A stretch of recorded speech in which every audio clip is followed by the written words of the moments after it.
81-82 when Boston and Philly met in Game 7 in back-to-back years. Mindset doesn't shift, and so you just can't relax.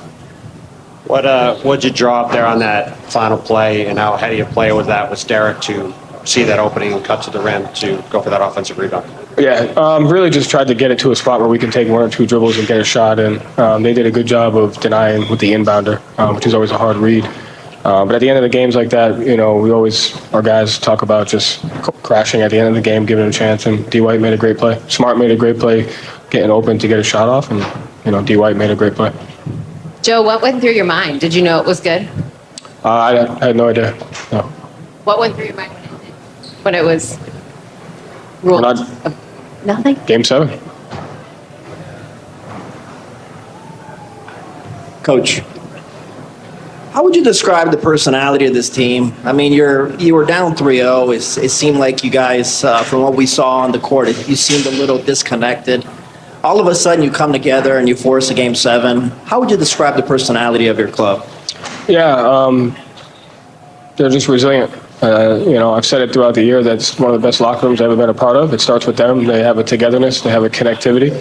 And, they just, at the hardest times, they, stick by each other. And they've done that for a long time. And so credit to them. Joe, you talk about three-point shooting. You shot 20%, outscored by 21 at the three-point line. How do you pull off a win when there's that big of a disparity for you guys? Just figure it out. Just make plays. Each guy on that team just made plays down the stretch. And, obviously you have to have some luck on your side. They missed some open shots. We missed some open shots. But you just got to stay in the fight and make the next best play you can. And I thought each guy on the team did that. Joe, you guys were up 10 with about 4 minutes left. What did you see over that stretch there where you went about 0 for 6 over the next, string of possessions? I saw all 6 bricks. They went zone, slowed us down a little bit. We got some really good looks. Just didn't make them, but we kept chipping away at it. I liked just the resiliency that the guys played with. We had some opportunities to crash. We did that, and just resiliency from the guys. That's it. You said looking at Game 7, we got to remember what got us here. How did you guys get here? Only 4 teams in NBA history have even forced to Game 7 down 0-3. Faith, love, togetherness, physicality, belief, hope, all those things combined. But it starts with the locker room. So those guys had a choice to make, and they chose to believe in each other.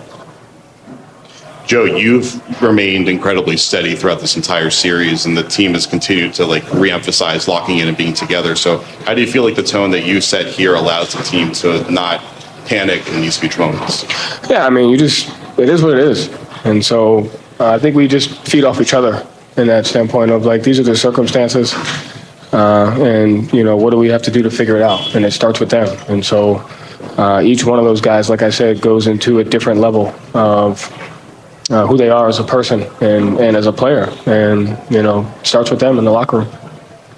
Joe, obviously Derek White had the game-winning offensive rebound, but you had a few key offensive rebounds in the fourth quarter.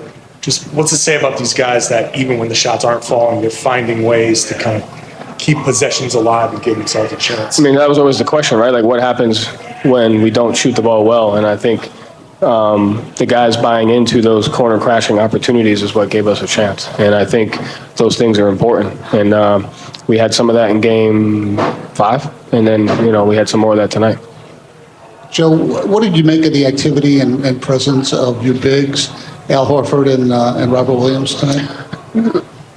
Those 2 guys, they don't probably get enough credit. They're just, staples for us on both ends of the floor. And when they play with the level of physicality and presence for us, we're a different team. And, there's a bunch of guys on our team that have different gifts, that they bring to the table outside of basketball. And Al and Rob are 2 guys that bring a sense of joy and just bring a sense of steadiness. And so we really rely on them for that. Thank you, Joe. Thank you.